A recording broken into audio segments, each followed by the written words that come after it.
ఓం శ్రీ గణేశాయ నమః. ఓం శ్రీ విష్ణురూపాయ నమఃశివాయ. నమస్కారం అండి. 2024 మే 1వ తేదీ నుంచి గురుగ్రహ స్థాన మార్పిడి అనేది జరగబోతున్నది. అంటే ఈ యొక్క 2024 మే 1వ తేదీ నుంచి 2025 మే 14వ తేదీ వరకు కూడా గురుగ్రహం వృషభ రాశిలో సంచారాన్ని చేయబోతున్నారు. ఈ ఒక వృషభ రాశిలో ఏదైతే సంచారం ఉందో ఈ ఒక సంచారం ద్వాదశ రాశుల వాళ్ళకి ఎలాంటి ఫలితాలు వస్తున్నాయి అని చూసే ప్రయత్నం చేద్దాం. దానికన్నా ముందు ఈ 2023వ సంవత్సరంలో గురువు గారు మేషరాశిలో సంచారం చేసేటప్పుడు రాహుతో కలిసి సంచారం చేశారు. పైగా శని దృష్టిలో పడ్డారు.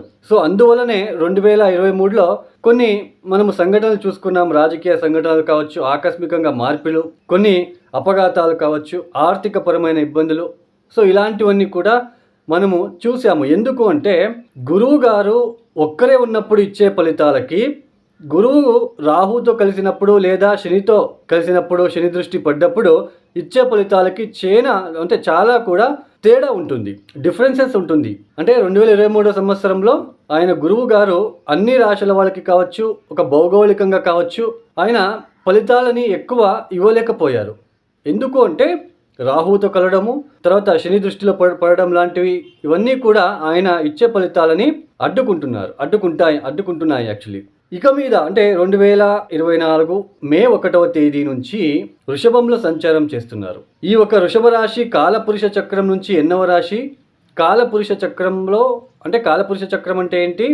మన టోటల్ 12 రాశులలో 12 రాశులని కలిపి కాలపురుష చక్రం అని అంటాం. ఈ ఒక కాలపురుష చక్రంలో మొట్టమొదటి రాశి ఏది? మేషరాశి అవుతుంది. ఈ మేషరాశి నుంచి గురువు గారు ఎన్నో రాశుల సంచారం చేస్తున్నారు? ద్వితీయంలో సంచారం చేస్తున్నారు. మనం భౌగోళికంగా చూసుకున్నట్లు కనుకైతే సామూహికంగా ద్వాదశ రాశుల గురించి చెప్పుకునే ముందు అందరికీ ఎలా ఉంటుంది, అన్ని రాశుల వాళ్ళకి అంటే భౌగోళికంగా ఎలా ఉంటుంది చూసుకుందాం. గురువు ద్వితీయ స్థానంలో సంచారం చేస్తున్నారు. అంటే మేషరాశి నుంచి ద్వితీయ స్థానం. ద్వితీయ స్థానం అంటే ఏంటి? మొదటిగా ద్వితీయ స్థానం అంటే కుటుంబ స్థానం అని అంటాం. ఫుడ్, భోజనం చేసే అంటే భోజనం గురించి ఆ ద్వితీయ స్థానం నుంచి తెలుసుకుంటాం. ఫైనాన్షియల్ గురించి అంటే ఫైనాన్షియల్ సెక్టర్స్ నుంచి ఆ ఒక ద్వితీయ స్థానం నుంచే తెలుసుకుంటాం. కమ్యూనికేషన్, మనం మాట్లాడే పద్ధతి, మనం మాట్లాడే వే ఆఫ్ టాకింగ్, దాన్ని కూడా ద్వితీయ స్థానం నుంచి తెలుసుకుంటాం. తర్వాత ద్వితీయ స్థానం నుంచి ఏం తెలుసుకుంటాం? ఆ ఒక వ్యక్తి ఆకర్షితంగా ఉంటున్నాడా, ఫేస్ ఎలా ఉంటుంది అంటే తన ఒక ఫేస్ అట్రాక్టివ్గా ఉంటుందా, సో ఇవన్నీ మనం తెలుసుకుంటాం ద్వితీయ స్థానంలో. సో అలాంటి ద్వితీయ స్థానంలో గురువు గారి సంచారం ఏదైతే ఉందో మొట్టమొదటిగా ఫుడ్ ఇండస్ట్రీస్ డెవలప్ అవ్వడానికి అవకాశాలు ఉంటాయి ఈ ఒక సంవత్సరంలో. తర్వాత కమ్యూనికేషన్ సెక్టార్లో పనిచేసే వాళ్ళు అంటే మాట్లాడే ఒక సెక్టర్ అయి ఉండొచ్చు. అంటే ఏది ఆ సెక్టర్స్, మాట్లాడే సెక్టర్స్ అంటే టీచింగ్, తర్వాత మార్కెటింగ్ చేసే వాళ్ళు కూడా ఎక్కువ మాట్లాడాల్సి ఉంటుంది. వాళ్ళ ఒక కమ్యూనికేషన్తో ఇతరులని అట్రాక్ట్ చేయాలి. సో అలాంటి ఫీల్డ్లో ఎవరైతే పనిచేస్తున్నారో వాళ్ళకి, ఈ గోల్డ్ స్మిత్, సో వాళ్ళకి కూడా, బంగారం చేసే వాళ్ళకి. తర్వాత ఈ ఒక ద్వితీయ స్థానం అంటే ఏంటి? ఫేస్, ముఖానికి సంబంధించినది. అంటే ఆ ఒక సౌందర్యాన్ని పెంచుకోవడానికి చేసే ఒక ప్రయత్నం ఈ యొక్క ద్వితీయ స్థానానికి సంబంధించినది. అంటే సౌందర్యం పెంచుకునే ప్రయత్నం అంటే ఏంటి? Cosmetics, beauty parlours. సో ఇవన్నీ కూడా ఇక్కడ పనిచేసే ఒక ఎవరైతే పనిచేస్తున్నారో వాళ్ళకి చాలా పాజిటివ్గా ఉంటుంది, లబ్ధి పొందుకుంటారని చెప్పుకోవచ్చు. Main food industries, communication sectors, teaching sectors, gold Smith వాళ్ళకి, బ్యూటీ పార్లర్ పనిచేసే వాళ్ళకి, సినిమా ఇండస్ట్రీ వాళ్ళకి చాలా అభివృద్ధి ఉంటుంది అని చెప్పుకోవచ్చు. అలాగే ఇక పైన కొద్దిగా సాఫ్ట్వేర్ ఫీల్డ్లో కూడా జాబులు రావడానికి అవకాశాలు మనకి కనిపిస్తాయి. సో తర్వాత గురువు గారు వృషభంలో కూర్చొని ఏ రాశుల మీద దృష్టి పెడుతున్నారు? వృషభంలో కూర్చొని గురువు పంచమ దృష్టితో కన్యా రాశిని చూస్తున్నారు. వృషభంలో కూర్చొని సప్తమ దృష్టితో వృశ్చికాన్ని చూస్తున్నారు. వృషభంలో కూర్చొని నవమ దృష్టితో మకర రాశిని చూస్తున్నారు.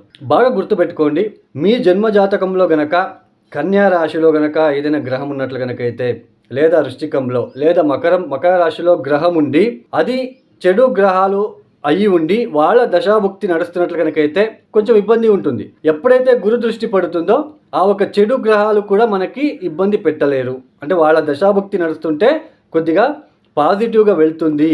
మీ జాతకంలో చూసుకోవచ్చు, కన్యా రాశిలో ఏ గ్రహం ఉంది, ఏదైనా గ్రహం ఉందా, వృశ్చికంలో ఉందా, తర్వాత లేదా మకరంలో ఉందా మీరు చూసుకోండి. ఆ ఒక దశాభుక్తి జరుగుతున్నట్లు కనుకైతే మరీ పాజిటివ్నెస్ వస్తుంది, బాగా మంచిగా ఉంటుంది. తర్వాత ఇంకొకటి అండి, ఈ ఒక గోచార ఫలితాలు అంటే రాశి ఫలితాలు అనేవి 20% మాత్రమే ఫలితాలు వస్తాయి. ఇంకా మిగతా 80% మన స్వజాతకం, మన ఓన్గా మనం ఎప్పుడైతే పుట్టి ఉంటామో ఆ సమయానికి ఏ లగ్నం అవుతుంది, ఏ దశాభుక్తి జరుగుతుంది, దీని మీద మన ఓన్ హారోస్కోప్ మీద మిగతా ఫలితాలు డిపెండ్ అయి ఉంటుంది. తర్వాత ఈ ఒక వీడియోని కంప్లీట్ చూడండి. చెప్పబోయే చిన్న చిన్న పరిహారాలు చెప్పడం జరుగుతున్నది. ఆ చిన్న చిన్న పరిహారాలు చేసుకోండి. తర్వాత ఏదైనా సరే ఒక గ్రహ దశ రాకుండా ముందే, ఇప్పుడు నెక్స్ట్ ఇంకో 1 వీక్ కల్లా మనకేదో ఒక భుక్తి మారుతుంది మన జాతకంలో అని అనుకుందాం. అది ఇబ్బంది పెట్టే రకంగా ఉంటే ఇప్పటి నుంచే దానికి సంబంధించిన పరిహారాలు చేసుకుంటూ వెళ్ళాలి. ఆ గ్రహ దశ వచ్చాక మనం పరిహారాలు చేసుకోవడానికి వాళ్ళు వదలరు. మీకు అనుభవం అయి ఉంటుంది. ఈ ఒక ఏళ్ళనాటి శని సమయంలో పూజలు చేసుకోవడానికి కూడా ఆ ఒక గ్రహం అనేది వదలదు, మీకు అనుభవం అయి ఉంటుంది. సో ఏదైనా సరే ఆ దశాభుక్తి రాకుండా ముందే, ఇప్పుడు రేపు పరీక్షలు అన్నప్పుడు చదువుకోవడానికి అవుతుందా అండి? 6 months నుంచి ఆయన ప్రాక్టీస్ చేస్తూ వస్తేనే అక్కడ ఎగ్జామ్ రాసే ఒక అవకాశం ఉంటుంది. అలాగే మన చెడు గ్రహాల దశాభుక్తి రాకుండా ముందే మనం తెలుసుకొని దానికి సంబంధించిన పరిహారాలు మనం చేసుకుంటూ వెళ్తే ఆ దశాభుక్తి వచ్చినప్పుడు పెద్దగా ఇబ్బంది పెట్టకుండా మనకి ఏదో ఒక చిన్న ఇబ్బందులు పెడుతూ వెళ్తుంది. సో ఇది అందరికీ తెలియాలి అని ఇది చెప్పడం జరిగింది. ఇక 12 రాశుల వాళ్ళకి ఈ యొక్క గురుగ్రహ సంచారం వృషభంలో ఏదైతే సంచారం చేస్తున్నారో ఈ ఒక 12 రాశుల వాళ్ళకి ఎలాంటి ఫలితాలు మనం చూడవచ్చు అని తెలుసుకుందాం. వృషభ రాశి లేదా వృషభ లగ్నం. ఈ వృషభ రాశి వాళ్ళకి ఈ ఒక సంవత్సరం గురువు మీ ఒక జన్మరాశిలోనే సంచారం చేస్తున్నారు. జన్మరాశిలో గురువు రావడం అనేది అంత మంచి ఫలితాలు ఇవ్వదు. అయితే గురుగ్రహ ఏ రాశుల మీద దృష్టి పెడుతున్నారో దాని గురించి చూసుకుందాం. దానికన్నా ముందు జన్మరాశిలో ఉన్నప్పుడు ఇక్కడ ఆదాయానికి లేదా డబ్బు విషయంలో అన్నెసరీ టెన్షన్స్ ఉంటుంది, ఆలోచన పెరుగుతుంది. డబ్బు సరైన సమయానికి రావటం లేదు, లేదా డబ్బు విషయంలో ఇన్కమ్ తక్కువ ఉంటుంది, ఆ ఇన్కమ్ మనకి సరిపోవడం లేదు, ఇలాంటివి. తర్వాత ఆలోచన పెరగడము, ఎప్పటికీ ఆలోచన చేస్తూ ఉండడం లాంటిది. ఎందుకంటే వృషభ రాశి వాళ్ళకి అష్టమాధిపతి లాభాధిపతి అవుతున్నాడు కాబట్టి జన్మరాశిలో ఉన్నప్పుడు లేనిపోని ఆలోచనలు అనేది ఉంటుంది. అష్టమాధిపతి జన్మరాశిలో వచ్చినప్పుడు మీ అపీరియన్స్ కొద్దిగా శరీరం అనేది లావులు అవ్వడం లాంటిది, కొవ్వు పెరగడం లాంటిది కూడా అవ్వడానికి అవకాశం ఉంటుంది. గురువు అంటే మనకి ఫ్యాట్కి సంబంధించిన గ్రహం ఏది అంటే గురువు జన్మరాశిలో వచ్చినప్పుడు కొద్దిగా ఫ్యాట్ పెరగడం లాంటిది కూడా కనిపించడానికి అవకాశం ఉంటుంది. అంటే థింకింగ్ ఎక్కువగా ఉంటుంది మనకి, అది అనవసరం. యాక్చువల్లీ ఊరికనే దాన్ని థింక్ చేసుకుంటూ కూర్చోవడము. తర్వాత ఇక్కడ ముఖ్యంగా ఏంటి అంటే ఏదైనా ఒక పని చేయడానికి వెళ్ళినప్పుడు ఈ పని అవుతుందో లేదో అని ఆలోచన ఎక్కువగా ఉంటుంది. అంటే మీలో మీకు కాన్ఫిడెన్స్ లెవెల్ అనేది తగ్గుతుంది. అయితే ఇది ఎప్పుడు ఇలాగే ఉంటుందా? లేదండి. మీకు అష్టమాధిపతి కూడా అవుతున్నాడు కాబట్టి ఆకస్మికంగా మీకు చేంజెస్ అనేది కనిపించడానికి అవకాశం ఉంటుంది. అది ఆర్థిక విషయంలో చేంజెస్ అవ్వడానికి అవకాశాలు ఉంటాయి. అంటే కొద్ది రోజులు బాగుంటుంది, కొద్ది రోజులు బాగుండదు.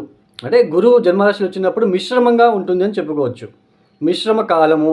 తర్వాత ప్రయాణాలు చేయవలసిన ఒక ప్రమేయం కూడా ఏర్పడుతుంది. సో గురువు జన్మరాశిలో వచ్చినప్పుడు గురుబలం ఉండదు. కొన్ని ఆర్థికపరమైన ఇబ్బందులు, కొన్ని మానసికపరమైన ఇబ్బందులు, అనవసరమైన ఆలోచనలు ఇవన్నీ కూడా వస్తాయని చెప్పుకోవచ్చు. అయితే గురువు జన్మరాశిలో కూర్చొని పంచమ దృష్టితో పంచమాన్ని చూస్తున్నాడు, సప్తమ దృష్టితో సప్తమాన్ని చూస్తున్నాడు, నవమ దృష్టితో మీ రాశి నుంచి నవమ స్థానమైన మకర రాశినే చూస్తున్నారు. కాబట్టి సంతానం కొద్దిగా లేని వాళ్ళకి సంతానం కూడా అయ్యే అవకాశాలు ఉంటాయి.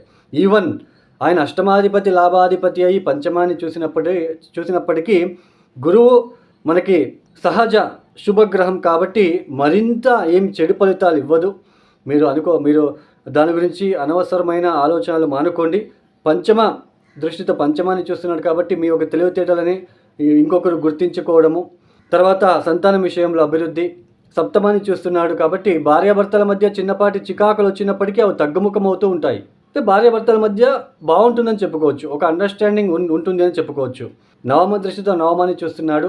తీర్థక్షేత్రాల దర్శనం చేసుకోవడం లాంటిది, దూర ప్రయాణాలు చేసుకోవడం లాంటిది. సో ఇవన్నీ ఉంటుంది. ఇన్ని రోజులు ఏదైతే మీరు మొక్కుబడి కట్టుకొని ఉంటారో ఇప్పుడు దాన్ని తీర్చడానికి వెళ్తారు.